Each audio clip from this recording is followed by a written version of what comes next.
Nuestro Señor Jesucristo, pero queremos que usted lo haga con ánimo, con alegría de corazón, porque usted no va a un cumpleaños y va triste. Cuando usted estaba en el mundo, iba al cumpleaños, iba a bailar y a beber romo, y entonces cuando llega a la iglesia del Señor, entonces viene con una actitud de serio. Vamos a cantar con alegría, con reverencia, pero sabemos que estamos en una fiesta, y esta fiesta se la celebramos a nuestro Señor Jesucristo. No que Él haya nacido el 24 y nada por el estilo, pero sabemos que siempre hay una alegría en nuestro corazón, porque Él vino a traernos esa alegría que nosotros necesitábamos. Amén. Parece que todavía no estamos acá, pero vamos a cantar entonces. Vamos a comenzar con esta alabanza que no es navideña, pero también habla de nuestro Señor, que dice: a el alto y sublime. Así que vamos a pedirle, por favor, que me dé guitarra acá, producción, y cantamos a el alto y sublime. Ronald.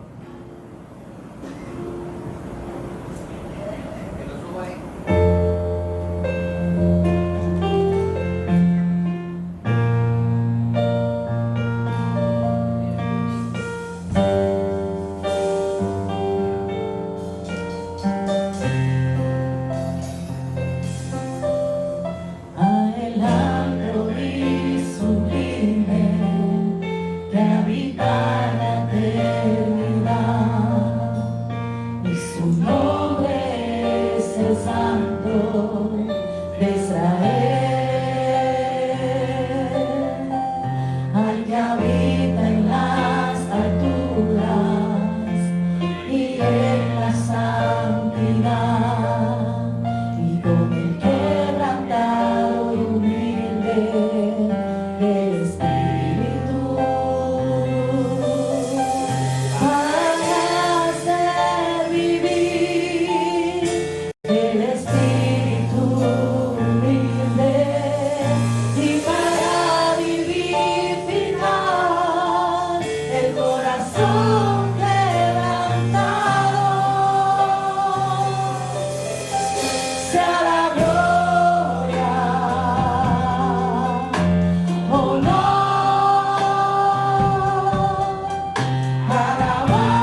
navideño. Dice, suenan dulces himnos. Canción usted la ha escuchado previamente y ojalá que también suenen en su corazón estos dulces cánticos.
Vamos a buscar, ahí sentados, Lucas capítulo 2, voy a leer una porción para ustedes.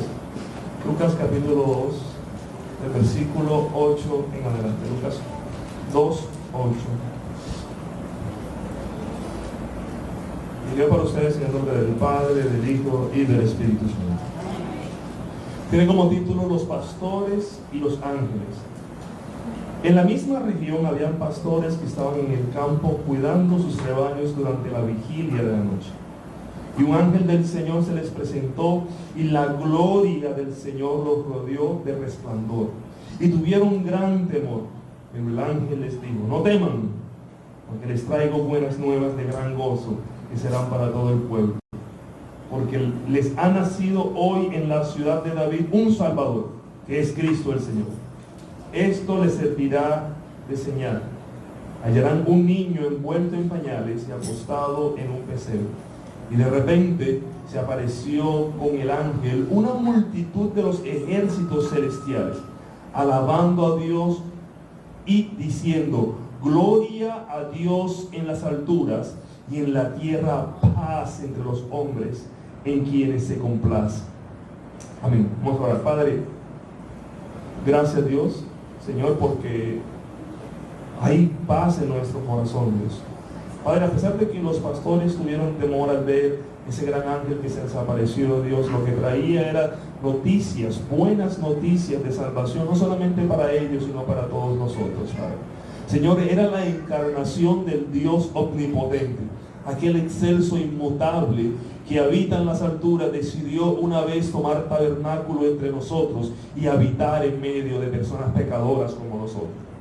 Respirar el polvo que respiramos, Dios, y padecer como nosotros padecemos. Padre, gracias Dios, porque tú no necesitabas hacer esas cosas. Dios, lo hiciste por amor a nosotros. Por amor a nosotros un día tomaste tabernáculo, tomaste carne y habitaste entre nosotros, Dios, para salvarnos de nuestros pecados y de nuestras iniquidades, Señor.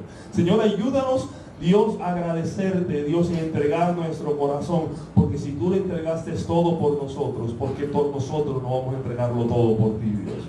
Padre, gracias, Dios, porque los ángeles cantaron, Dios, y nosotros también queremos cantar. Señor, los ángeles y los pastores alabaron a aquel que había nacido. Nosotros queremos glorificar a aquel que está entronado, aquel que está en los cielos, aquel que reina por los siglos de los siglos, aquel que es, que era y que ha de venir, aquel que algún día nuestros ojos van a ver y nuestro corazón de alegría va a poder abrazar, Señor, y estar junto a él. Padre, gracias, Dios, por tu encarnación.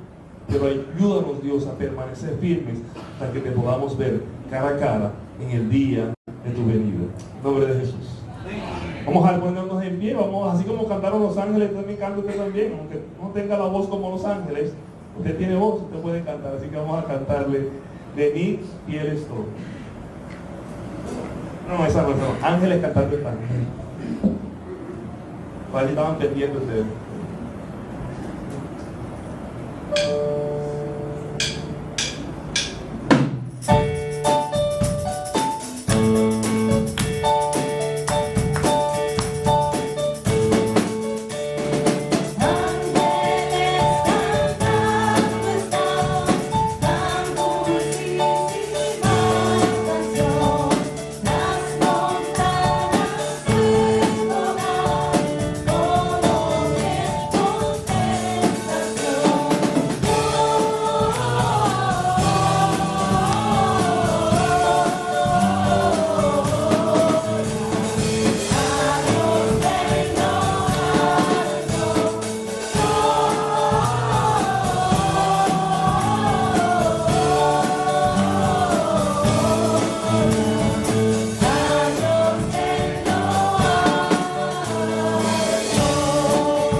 Venid fieles todos. Si usted es fiel, también venga y cante al Señor.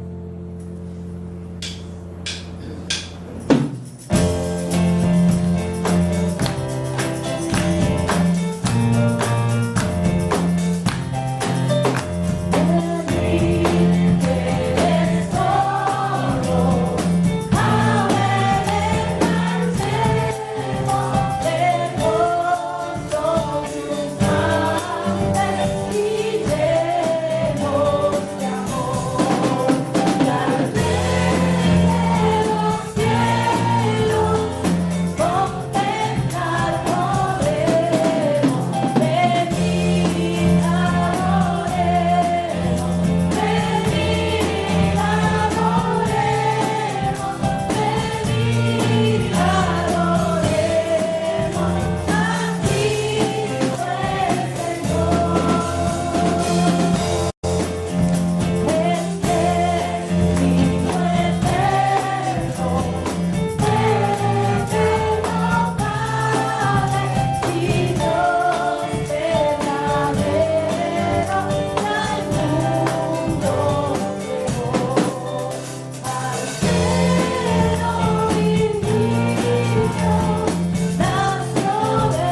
vez más, Señor, porque nos ha permitido cantarte y glorificarte, Señor. Queremos pedirte que tú bendigas, Dios, al pastor, Señor, y que tú puedas ayudarlo a él, Señor, que él pueda tomar este mensaje, Dios, y darnos un mensaje que realmente hable a nuestras vidas, a nuestro corazón, Señor, y que podamos ser transformados. No permita, Dios, que salgamos de este lugar tal cual como vinimos. Ayúdanos, Dios, a ser transformados. Te lo pedimos en el nombre de tu Hijo amado Jesús. Amén. Pueden salir los niños mientras que el pastor va preparándose. Los niños que de 1 a 6 años pueden ir saliendo.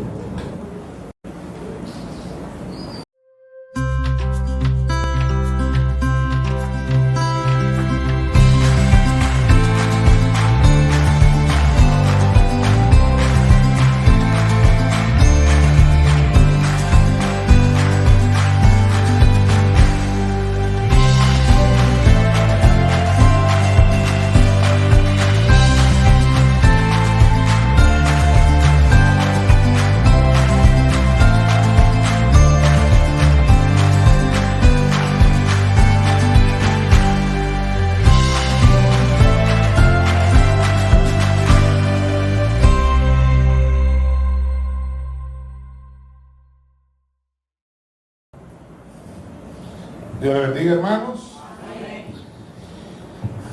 Muy bien, mis hermanos, estamos hoy gozosos, estamos reunidos, gozosos por varias razones, ¿no? Estamos en primer lugar gozosos porque estamos juntos, estamos reunidos para adorar al Señor como cada domingo, que debe ser motivo de gozo ya de por sí. Pero también estamos gozosos porque llegó y estamos celebrando la Navidad. Tuvimos ya nuestro concierto navideño y hoy, esta noche, vamos a tener nuestra cena de Navidad, donde vamos a estar compartiendo una vez más. Y no podía dejar pasar la oportunidad del día de hoy para hablar precisamente sobre el gozo de la Navidad. Este es un tema muy importante porque a lo largo de los años mucha gente ha estado debatiendo sobre si debemos o no celebrar la Navidad. Algunos entienden que no deberíamos de hacerlo, otros que sí. Cada año yo termino revisando esos artículos que se escriben tanto en contra como a favor, y cada año me convenzo más de que nosotros como cristianos sí debemos hacerlo y aprovechar la ocasión, al punto de que este año ya ni siquiera revisé estos artículos que se escriben en contra. Ahora bien, sí fue interesante para mí descubrir que en la Reforma al menos dos grandes hombres y figuras muy importantes, figuras, pudiéramos decir que protagónicas, aunque el gran protagonista siempre es Dios, pero humanamente hablando hubo dos hombres que fueron figuras muy importantes de la Reforma, y ambos tuvieron opiniones sobre la Navidad. No la misma, pero opiniones.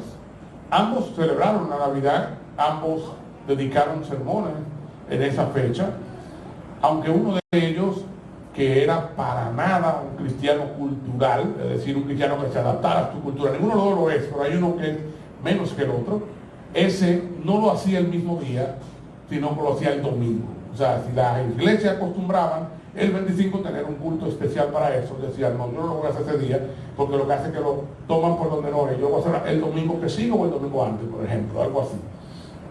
Y estas dos grandes figuras son Martín Lutero y Juan Calvino.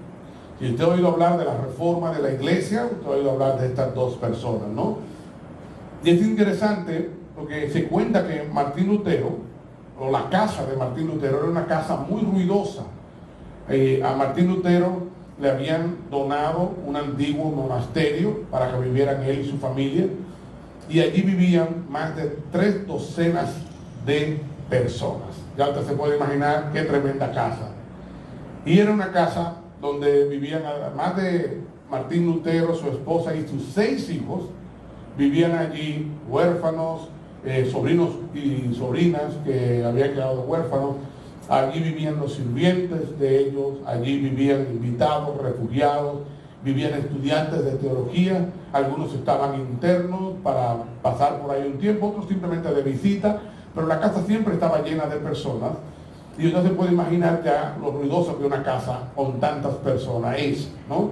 Se puede escuchar todos los días las voces, las risas, los niños jugando, los jóvenes haciendo chistes, los estudiantes de teología debatiendo sobre teología, la cocina, los platos, los sirvientes dándote órdenes, pásame esto, pásame lo otro, limpia aquí, limpia allí.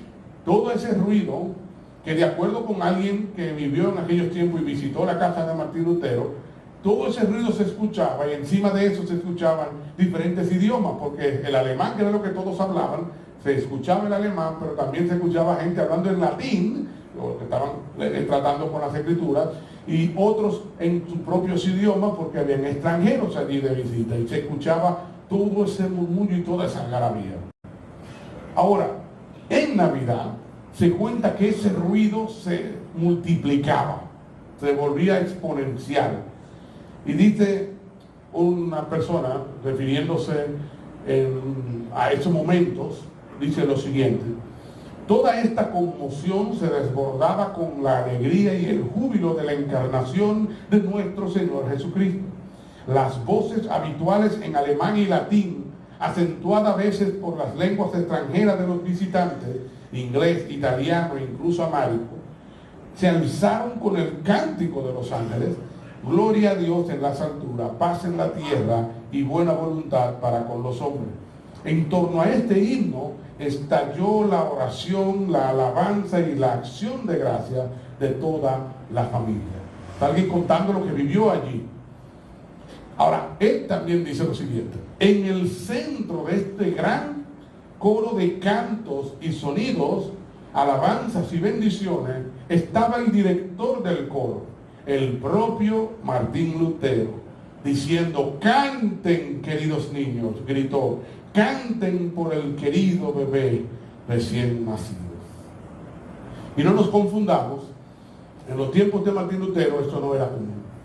Martín Lutero no simplemente se estaba adaptando a su cultura. De hecho, el mismo Martín Lutero reconoce en sus escritos que muy poca gente cantaba en aquel entonces. Esto no era bien visto en las iglesias, este tipo de cosas. Y Martín Lutero es uno de los que cree que hay que reformar la iglesia en muchos sentidos, incluyendo el volver a cantar. Es uno de los promotores de eso. Pero para Martín Lutero esto era tan importante, y obviamente no voy a predicar de Martín Lutero, todo esto es introducción, pero para Martín Lutero esto era tan importante que Martín Lutero decía: existen solo dos respuestas a la Navidad. O usted se revela como los demonios, o usted se regocija como los ángeles. Está fuerte. Él dice, Lutero entendía que la Navidad era algo que enfurecía a Satanás. Y cualquiera que le molestara una cosa así, como el hecho de que Cristo nació, entonces se está simpatizando con él, ¿no? Desde el principio, Satanás evidentemente luchó contra la Navidad, y en ese sentido no se refiere a la festividad, sino al nacimiento de Cristo, porque cuando Herodes decide mandar a matar a todos los niños, lo hace para tratar de terminar con la vida de Jesús. Y de acuerdo con Apocalipsis 12:4, esto ocurre no solo como algo humano, sino también como algo diabólico.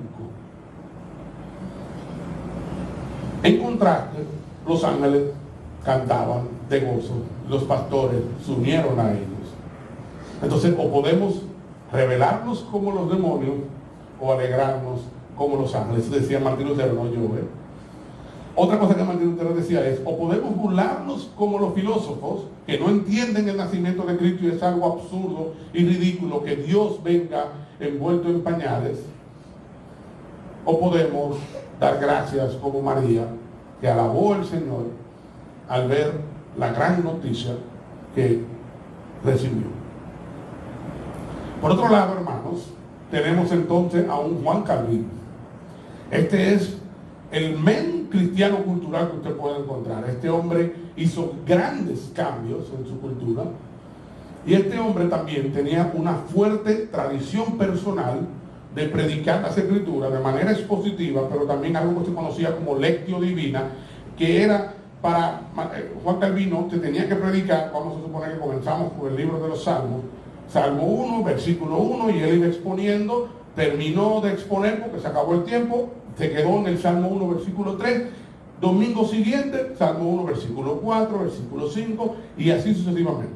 Era tan psicorrígido con esto, que en una ocasión lo exilian por 3 años de Ginebra, y cuando va y regresa 3 años después, continúa donde se quedó. Ya usted se puede imaginar. Sin embargo, Juan Calvino, en Navidad, se permitía romper esa tradición, pausar la serie o lo que sea que estuviese predicando, para hablar del nacimiento de nuestro Señor Jesucristo. Y vuelvo y le digo, no es un cristiano cultural. Él se opuso a muchísimas festividades cristianas, porque él decía, se están tergiversando. Pero él también decía, pero tiene que haber un día para celebrar el nacimiento de Cristo. No tiene que ser el día que la gente cree que es, por eso lo hacía domingo. Ahora yo, hermanos, les cito todo esto porque quiero que nos hagamos una pregunta. ¿Por qué es tan importante este evento que mueve a un Martín Lutero a hacer una gran fiesta y a un Juan Calvino a hacer ajuste a su rigidez, a su forma, a su método? ¿Cuál es la razón de tanta algarabía y gozo detrás de una festividad como esta? Y hoy yo precisamente quiero responder eso con 2 puntos. Este no es un sermón de 3 ni de 4, de 2 puntos. Y el primero es, hermano, la Navidad debe llenarnos de gozo porque su nacimiento está rodeado de gozo. Al igual que Juan Calvino, no voy a ser expositivo el día de hoy, voy a detener mi serie positiva a predicar de forma temática, que era lo que él hacía también. Así que simplemente quiero que veamos múltiples pasajes, pero nos vamos a centrar en Lucas 1 y Lucas 2. En esos 2 capítulos vamos a ver múltiples pasajes. Y lo primero que quiero demostrarle, hermano, es que cuando vamos a Lucas capítulo 1 y capítulo 2, encontramos que la Navidad o el nacimiento de nuestro Señor Jesucristo está rodeado de gozo. El gozo aparece en todas las escenas de esos primeros 2 capítulos. Y lo vamos a ver al revés, vamos a ver más la primera, segunda parte de las escenas y luego veremos mejor la primera parte de la escena. Pero fíjense cómo cada escena está rodeada de gozo. Lo primero es el momento en que María recibe el anuncio del nacimiento de nuestro Señor Jesucristo, de la divina concepción. Este momento, ese anuncio, tiene gozo. Quiero que lo lean conmigo. En el capítulo 1, versículo 26, se nos cuenta ese momento. María está tranquila en su casa, no sabrá Dios haciendo qué, algún oficio, estaba cocinando, estaba limpiando, no sabemos. Pero es una joven que posiblemente era hacendosa. Entonces, allí está tranquila y de repente, versículo 26, dice, al 6º mes, el ángel Gabriel fue enviado por Dios a una ciudad de Galilea llamada Nazaret, a una virgen comprometida para casarse con un hombre que se llamaba José, de los descendientes de David. Y el nombre de la virgen era María. Y entrando el ángel le dijo, salve, muy favorecida, el Señor está contigo, bendita eres tú entre las mujeres.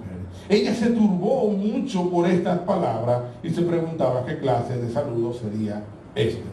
Y el ángel le dijo, no temas, María, porque has hallado gracia delante de Dios. Ok, vamos a detenernos acá. Fíjense lo que les digo. Ya aquí hay gozo. Ustedes me dirán, ¿dónde? Fíjense algo. El ángel hace su entrada y dice, salve muy favorecida. Pero si usted se fija en su Biblia, eso está en signo de exclamación. Él no dijo, salve muy favorecida. No, él llegó y exclamó, salve muy favorecida. Ahora imagínense eso, hermano.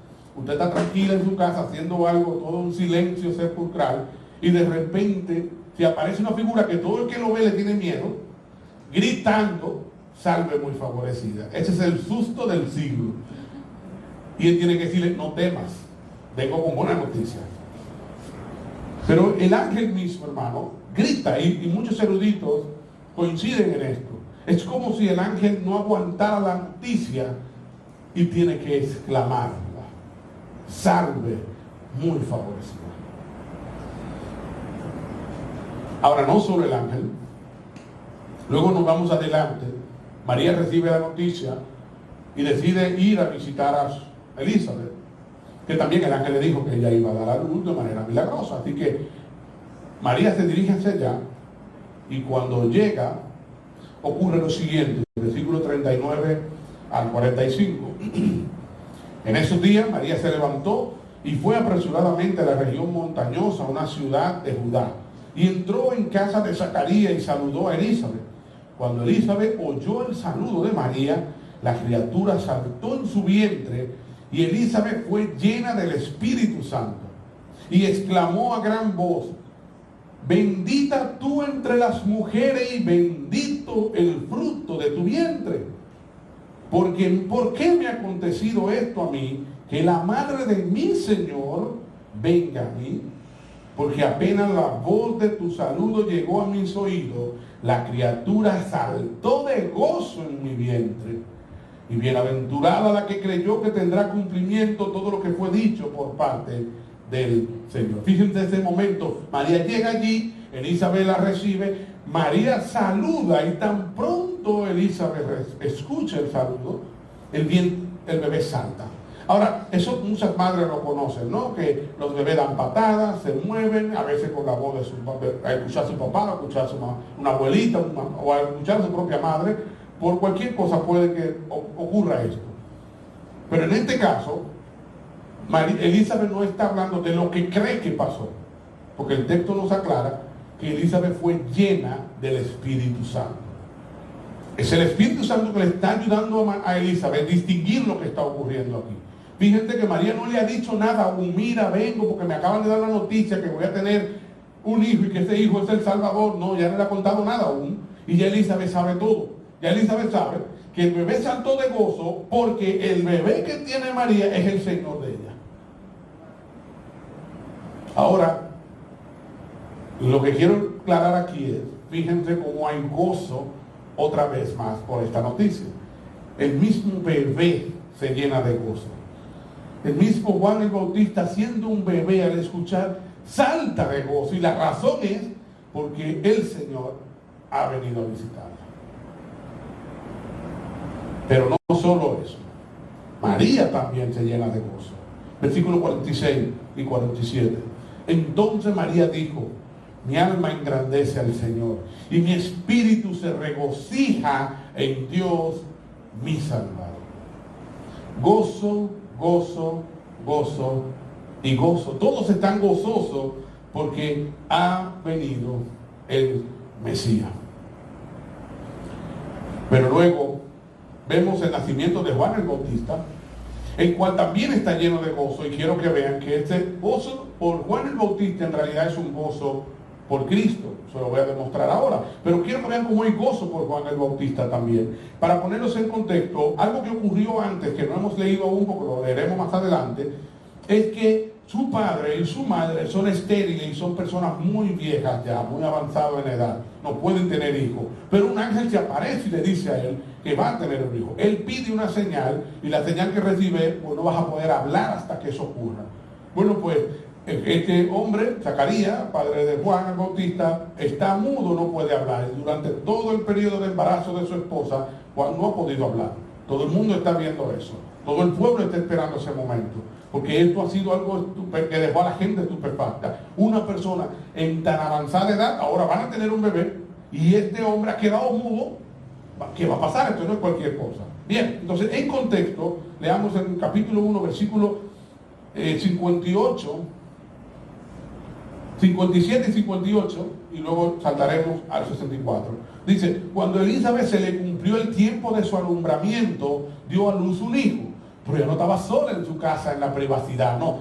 Y sus vecinos y parientes oyeron que el Señor había demostrado su gran misericordia hacia ella, y se regocijaban con ella.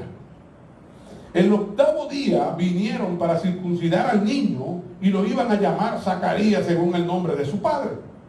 Entonces, no, sino que se llamará Juan, respondió la madre. Y le dijeron: no hay nadie en tu familia que tenga ese nombre. Entonces preguntaban por señas al padre. Ese es un tema, porque él quedó mudo, no sordo, pero uno cuando está hablando con alguien intenta como simpatizar, y están haciéndole señas para hablar con él. Y le preguntan por señas al padre cómo quería llamar. y él pidió una tablilla y escribió lo siguiente: su nombre es Juan. Y todos se maravillaron.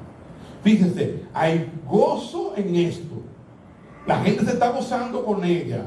Vienen a este momento, él dice el nombre, pero el gozo continúa. Versículo 64. Al instante fue abierta su boca y suelta su lengua, y comenzó a hablar dando alabanzas a Dios.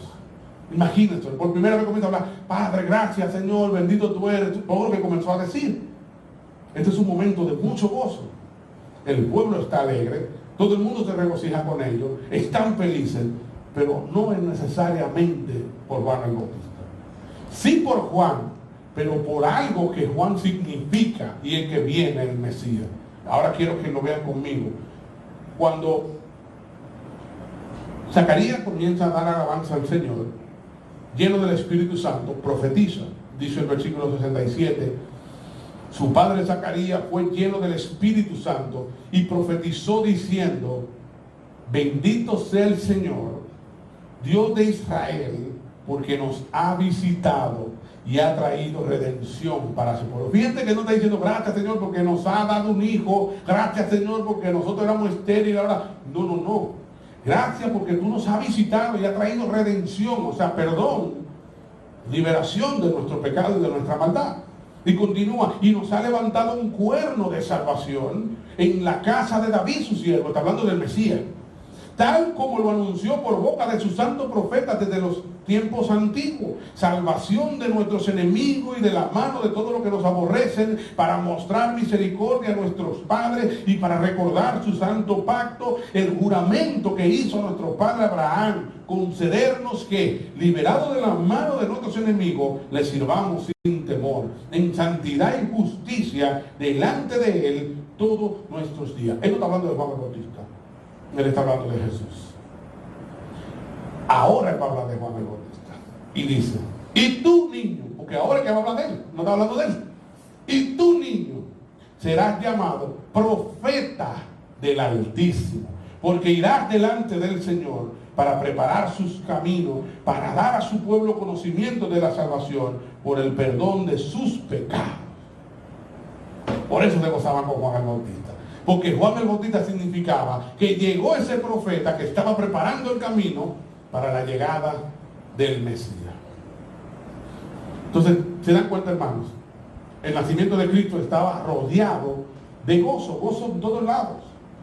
Gozo en el ángel que anunció el nacimiento a María, gozo en Elizabeth y Juan al escuchar la voz de María, gozo en María alabando al Señor por la obra, gozo en el nacimiento de Juan, todo el mundo, el pueblo, sus padres, su madre, todos, pero porque Juan apuntaba al Mesías.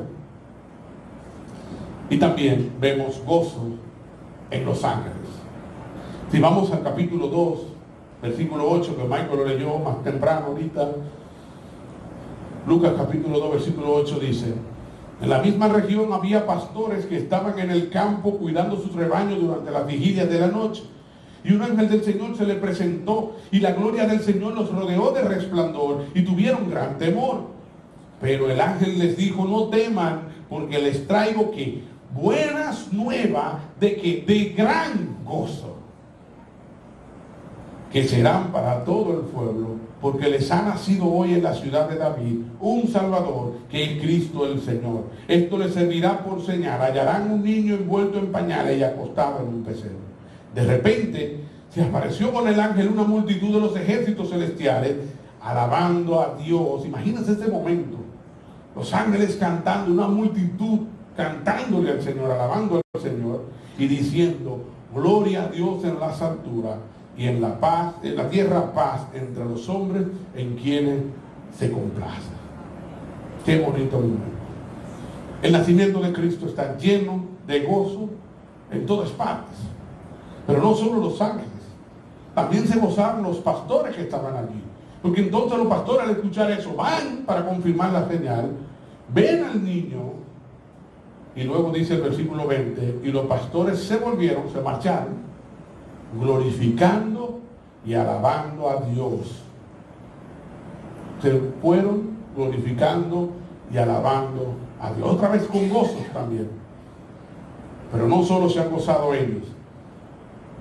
8 días después, a Jesús, por ley del Antiguo Testamento, tenían que ir llevarlo a circuncidarse y presentarlo al Señor.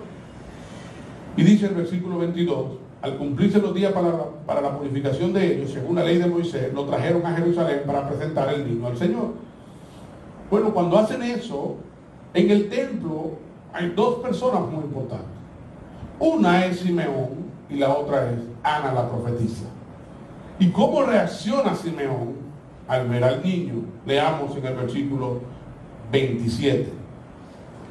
Movido por el Espíritu, fue al templo, y cuando los padres del niño Jesús lo trajeron para cumplir por él el rito de la ley, Simeón tomó al niño en sus brazos y bendijo a Dios, diciendo: ahora, Señor, permite que tu siervo se vaya en paz conforme a tu palabra, porque mis ojos han visto tu salvación, la cual has preparado en presencia de todos los pueblos, luz de revelación a los gentiles y gloria de tu pueblo Israel. Gozo. Pero no solo él, Ana también. Ana va y llega en ese momento, y dice el texto en el versículo 37, hablando de esta mujer, y después de viuda hasta los 84 años, nunca se alejaba del templo, sirviendo noche y día con ayunos y oraciones. Llegando ella en ese preciso momento, daba gracias a Dios y hablaba del niño a todos los que esperaban la redención de Jerusalén. Gozo en todas partes. En conclusión, hermanos, de este primer punto, la Navidad debe llenarnos de gozo, porque la Navidad en sí es el nacimiento de Cristo en sí. Estuvo lleno de gozo. No hay penumbra, no hay tristeza. Y fíjense que Lucas es muy intencional en eso, en ocultarnos detalles que Mateo nos da, como la muerte de tantos niños que Herodes se llevó queriendo destruir a Jesús. Lucas no nos cuenta eso, porque Lucas no quiere entorpecer su narrativa. Lucas quiere que veamos el gozo que hay en todo eso, porque hubo gozo en todo esto. Que luego hay tristeza y pasan una serie de desgracias, es cierto, pero hubo mucho gozo alrededor del nacimiento de Cristo. La tristeza estuvo por lo que hicieron los hombres, por la maldad de Herodes. Pero el gozo del pueblo por el nacimiento de Cristo fue real, estuvo allí. La gente se deleitó en el hecho de que Cristo venía, de que Cristo nacería. Ahora, hermanos, debemos preguntarnos ¿por qué? ¿Por qué tanto gozo? Y aquí es donde está mi segundo punto. Debemos llenarnos de gozo en la Navidad, o la Navidad debe llenarnos de gozo, porque nos recuerda que Dios se ha acercado a nosotros. Esta es la razón por la que toda esta gente estaba feliz. Hermanos, la Navidad no ocurrió, o el nacimiento de Cristo no ocurrió de manera separada de todo, de manera aislada, sino que ocurre en un momento de la historia en particular. Para ponerlos en contexto, ya hacían más de 400 años que Dios había hablado por medio de un profeta, Malaquías. Y esa última vez que Dios habló fue corrigiendo a su pueblo, confrontando a su pueblo por su pecado, disciplinando a su pueblo. Y después de ahí, Dios hace silencio. No hay milagros, no hay ángeles, no hay profeta. Dios hace silencio absoluto. La humanidad y el pueblo de Dios caen en plena oscuridad. Están ahora en un mundo sin que Dios venga a hablarle, sin que Dios venga a decirles nada, sin que Dios obre milagros, sin que Dios haga absolutamente nada. Dios aguarda silencio por tanto tiempo. Y en medio de ese silencio ocurre el nacimiento de nuestro Señor Jesús. Por eso hay tanto gozo. Quiero que lo vean uno por uno. Por ejemplo, en el capítulo 1, versículo 11, leemos algo muy importante. Y primero, déjenme ponerlos en contexto otra vez. Estamos en medio de esta oscuridad, pero el pueblo no ha dejado de ser religioso. El pueblo sigue practicando su religión. Y están los sacerdotes y los sumos sacerdotes, todos haciendo su función. tratando de ir y servirles al Señor como puedan, ¿ok? Bueno, pues hay un hombre llamado Zacarías, que es el padre de Juan el Bautista, que en este momento no tiene hijos, es un hombre anciano, entrado en edad, que es estéril, su esposa es estéril, no tienen hijos y ya son bastante viejos.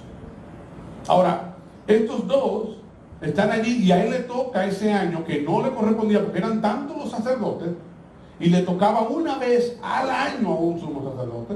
Así que este hombre tiene su vida entera sirviendo como sacerdote y ahora le tocó el privilegio de entrar como sumo sacerdote al lugar santísimo. Recordemos que el templo tiene varias partes, ¿no? Primero está lo que es el patio, luego estaba entonces el lugar santo y luego estaba el lugar santísimo.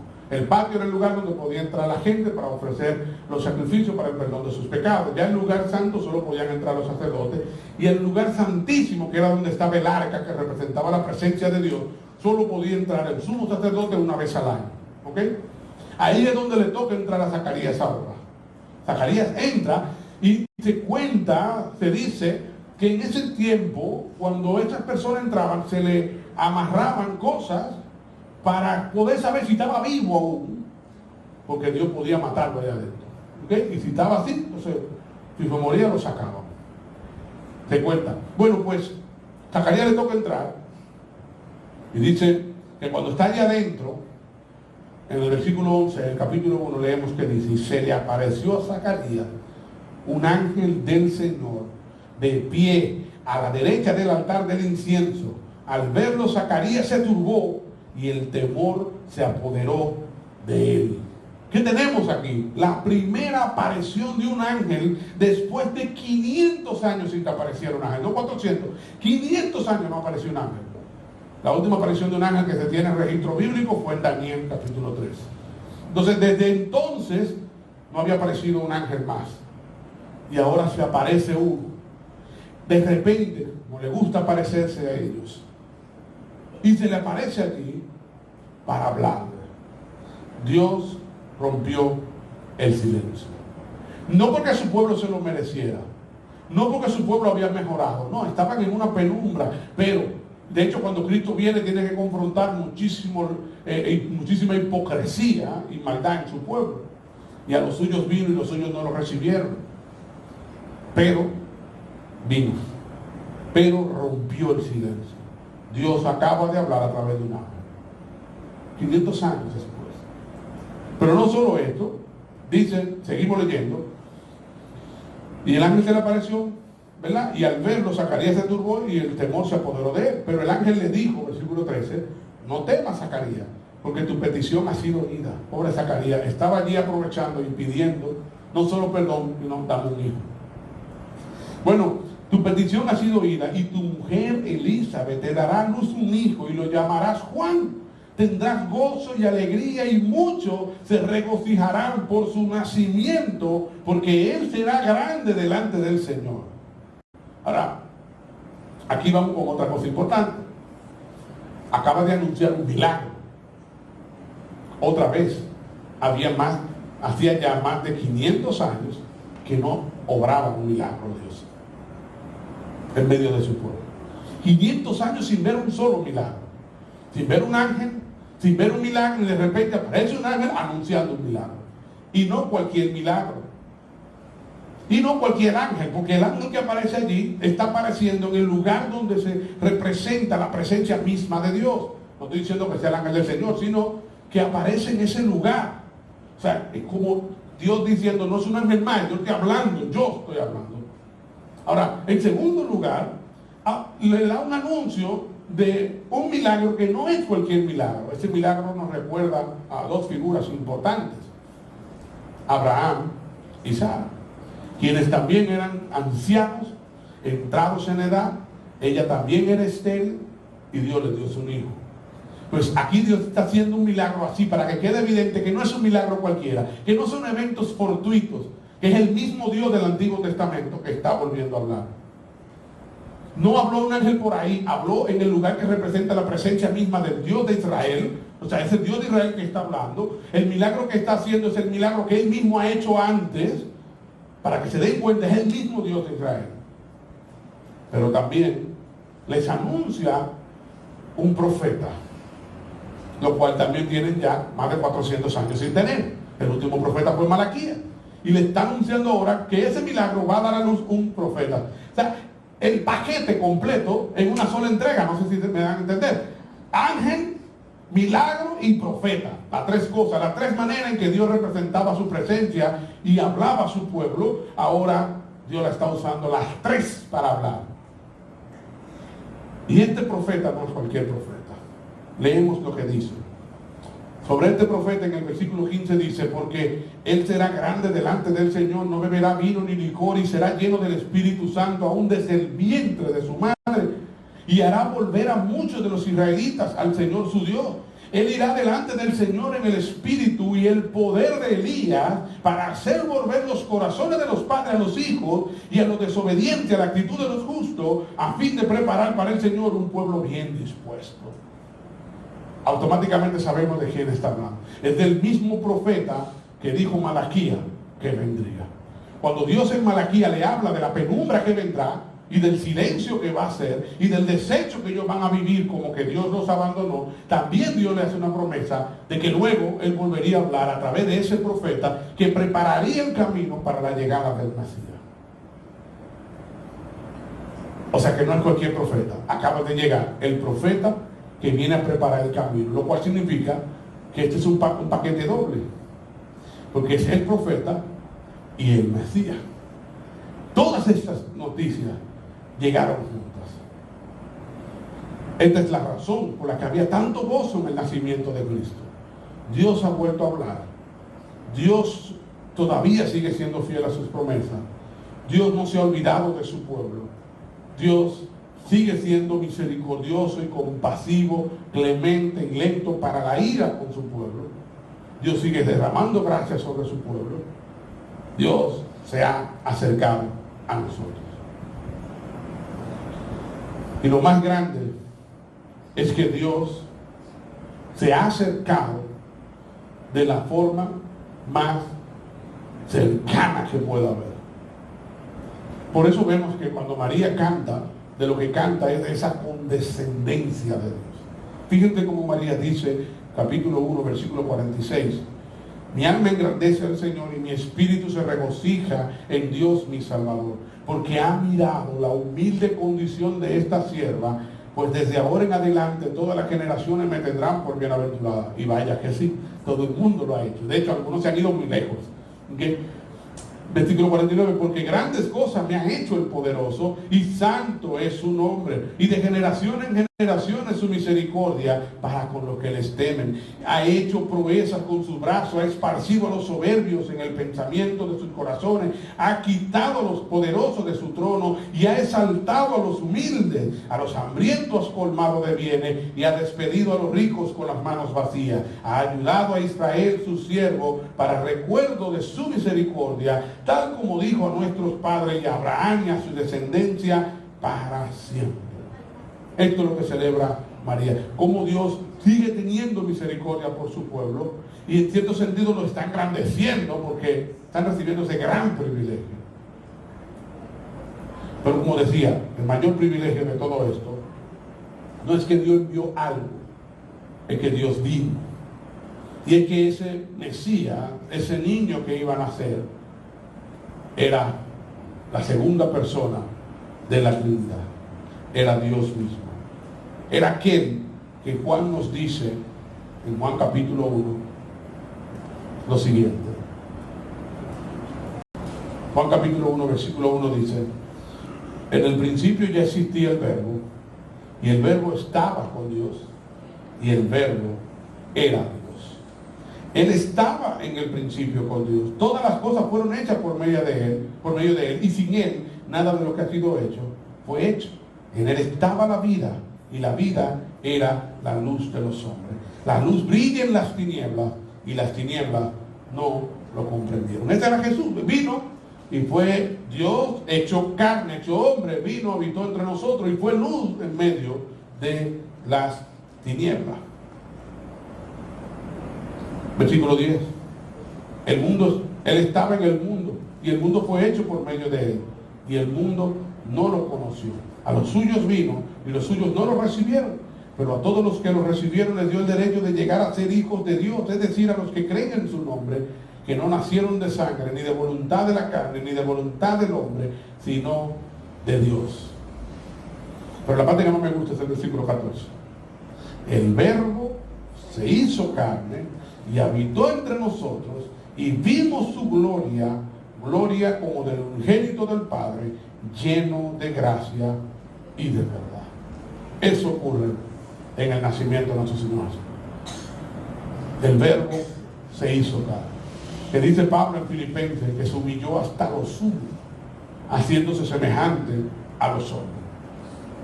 Y eso, hermano, no para renunciar luego en su resurrección, no, sino que resucita y aún conserva ese cuerpo, asciende con ese cuerpo, y dice que cuando, así como lo vimos ascender, así mismo lo veremos regresar. Pero también Juan, en la visión que tiene en Apocalipsis, capítulo 1, capítulo 2 adelante, Juan nos habla de ver todavía en él las marcas de su sacrificio. Y no es que no la pueda quitar, es Dios, pero es un recordatorio para siempre de que vino y murió por nosotros, se encarnó entre nosotros, y como dice el autor de los Hebreos, se hizo el sumo sacerdote para nosotros. Porque no tenemos un sacerdote que no pueda compadecerse de nosotros, tenemos uno que se puede compadecer de nosotros, se hizo como nosotros. Conclusión, mis hermanos, por eso debe haber tanto gozo en la Navidad o en la celebración del nacimiento de Cristo, porque esto nos recuerda que Dios vino al mundo en medio de las tinieblas para salvarnos, que se hizo uno como nosotros. Cada vez que yo pienso en Navidad, esto es lo que yo más pienso. Cada evento de la vida de Cristo que celebramos nos recuerda o enfatiza algo en particular. Todos ellos nos recuerdan que Cristo murió por nosotros, definitivamente, pero cada uno de ellos nos enfatiza algo en particular. Cuando hablamos de su muerte, recordamos de manera particular eso, que tomó mis pecados y pagó por ellos. Cuando hablamos de su resurrección, esto todo nos recuerda a Cristo en términos generales, pero la resurrección me recuerda de manera particular que esta es la garantía de que también nosotros resucitaremos con Él. Cuando hablamos de la celebración de este evento de Semana Santa, estamos recordando todo eso que pasó con nosotros. Pero cuando hablamos del nacimiento de Cristo, la verdad que resalta el nacimiento es que Él también es como nosotros. ¿Usted sabe lo que es eso? En estos días estaban pasando unas situaciones complicadas en mi vida, difíciles, varias de ellas, y en diferentes frentes, de diferentes aspectos de mi vida. Y en medio de toda esta desesperación, recuerdo que estaba hablando con mi esposa, estaba en la cocina, y yo estoy ahí pensando en voz alta. Yo pienso mucho, hablando con ella, y me parezco a la mujer ahí que no están esperando que le den consejo, sino que lo escuchen. Y yo estaba así mismo, era hablando y hablando y hablando. Pero mientras voy hablando, recordé ese texto, y en ese instante fue como un milagro. En ese instante sentí paz. Estaba muy turbado, muy ansioso, muy angustiado, pero recordar, Él es como nosotros. Él sufrió como nosotros. Él fue tentado como nosotros. Él tuvo que enfrentar la dura realidad de un mundo caído como nosotros. No estamos solos. Dios nos entiende. Y eso, hermanos, consuela. Pero eso tiene muchas más implicaciones en las que nosotros pudiéramos pensar.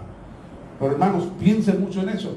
La Navidad nos recuerda que Dios no simplemente es Dios y nosotros los hombres. En cierto modo es así, Dios es totalmente otro. Hay un atributo que a mí me encanta mencionarlo, que es la otredad de Dios. Es esto, de que Dios es totalmente distinto a nosotros, es mucho superior a nosotros por mucho y más de lo que podamos imaginar. Pero a la misma vez, la Navidad me recuerda que también Él es como nosotros. ¿Te entiendes? Jesús no perdió aquello. Jesús es 100% de Dios y 100% hombre, pero es 100% hombre, como nosotros. Dios se unió a la humanidad cuando se encarnó.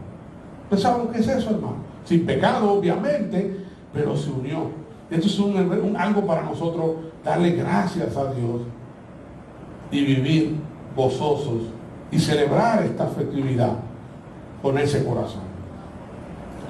Diga, hermano, la Navidad nos llama a ese gozo sólido, no superficial, no al gozo como decía el video que veíamos al principio, no el gozo que se basa en simplemente el hecho de que vamos a comer buenas comidas, en el hecho de que vamos a compartir con la familia, en el hecho de que vamos a poner las luces de Navidad, en el hecho de que vamos a estar como más alegres, como que nada.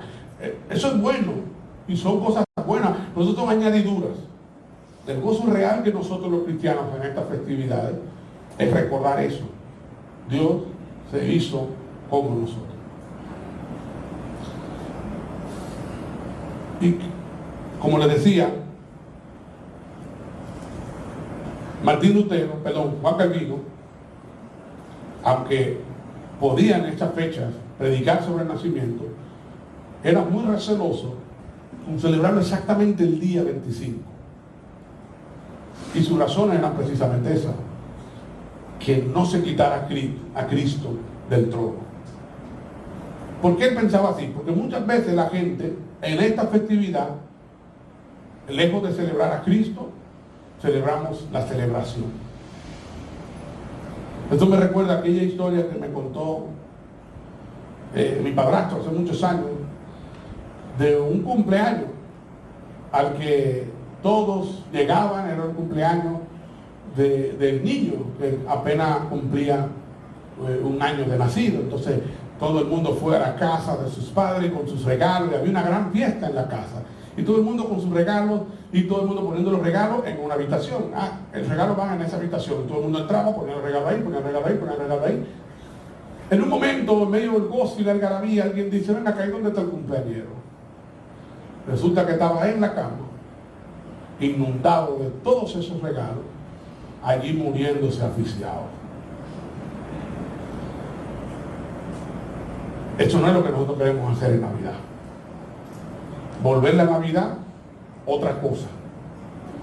Se trata de comida, se trata del lechón, se trata del cerdo, se trata de esto, se trata del otro. No. Y miren, se lo dice a alguien que la disfruta mucho. Yo, con mis arbolitos, mis cositas, con mis luces, con la ropa, con el can, con el salir, a mí me encanta todo eso. Y eso que no cobro doble, que si cobrara doble fuera mejor todavía.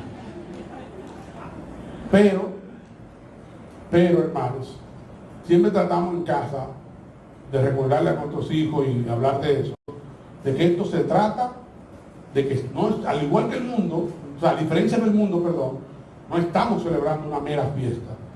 No son felices fiestas. Es feliz día del nacimiento de nuestro Señor Jesucristo, o feliz Navidad. Nosotros estamos celebrando el nacimiento de nuestro Señor Jesucristo, no una simple fiesta como se dice ahora, felices fiestas. Por eso, porque ahora el centro es la fiesta en sí. Nosotros, los hermanos, no podemos hacerlo así. Estamos celebrando a nuestro Señor Jesucristo, que, como dijo Mike, ahora no está en un pesebre, está en su trono reinando. Vamos a orar. Padre amado, muchísimas gracias por hablarnos una vez más en esta mañana a través de tu palabra. Te pedimos, Señor, que esto no caiga al vacío, que nos ayude, Padre, a tomar tu palabra y obedecerla, someternos a ella.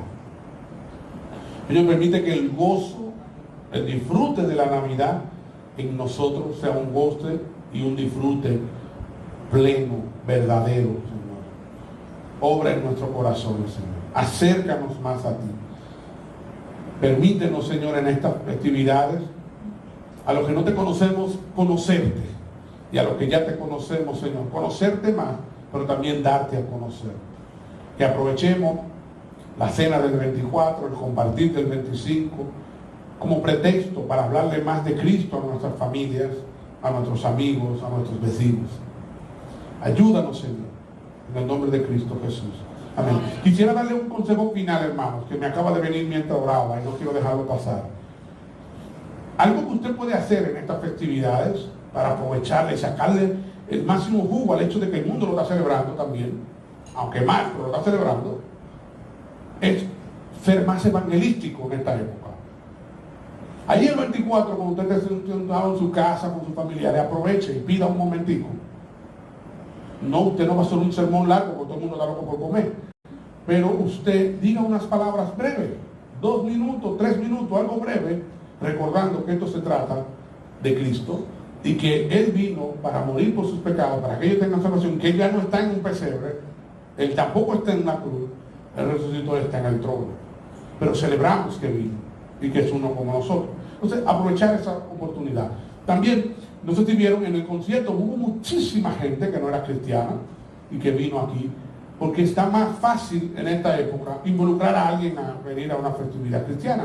Hoy tenemos nuestra cena navideña, ya se compró toda la comida, ya se está preparando desde ayer, pero yo le voy a dar un problema a los que están preparando comida ahora. Traiga invitados. Yo sé que vamos a tener un lío aquí, no van a llamar la atención, pero traiga invitados, hermano. Traiga invitados, yo no voy a dejar de comer, y otros de los cristianos que están acá tenemos que dejar de comer para que estas personas coman, dejemos de comer. Pero traigamos invitados. Aprovechemos esto para que otros vengan y puedan también escuchar una breve reflexión más sobre la Navidad y el verdadero significado de esto. Bien, y por último, hermanos, venden devocionales en las librerías y demás, venden esos devocionales, libritos devocionales. Nosotros lo hemos hecho antes también, les recomendamos que lo hagan. Cómprese 2, 3, 4 devocionales de eso. Usted va a gastar 1,000, 2,000 pesos. Aproveche su doble sueldo y dele valor a ese doble sueldo, sacando de ahí 1,000, 2,000 pesos para usted comprarse unos cuantos libritos de eso y regalárselos a vecinos o amigos o familiares no cristianos. Y decirle, mira, para que haga tu devocional. Y la persona todos los días de la mañana va a leerse una hojita. Eso es fácil de hacerlo y hemos visto que eso ha dado fruto y la persona se lo lee. Cuando estábamos en Santo Domingo, nosotros se lo dimos a todos nuestros vecinos en el edificio, y al año siguiente diciendo, y no más. Entonces la gente le gusta y la gente lo lee, y ahí se está exponiendo un versículo al día. No sabemos la forma en que el Espíritu Santo pueda usar eso, pero seamos instrumentos de que la palabra se riegue y utilicemos estos momentos para eso. Bien, pues sin más, mis hermanos, les dejo con nuestros hermanos y Dani, que nos tiene los anuncios. Dios nos siga bendiciendo, queridos hermanos. Amén. Con respecto a la invitación, el hermano Félix allá atrás nos dijo que él está dispuesto a ofrecer su comida de hoy para dar la otra.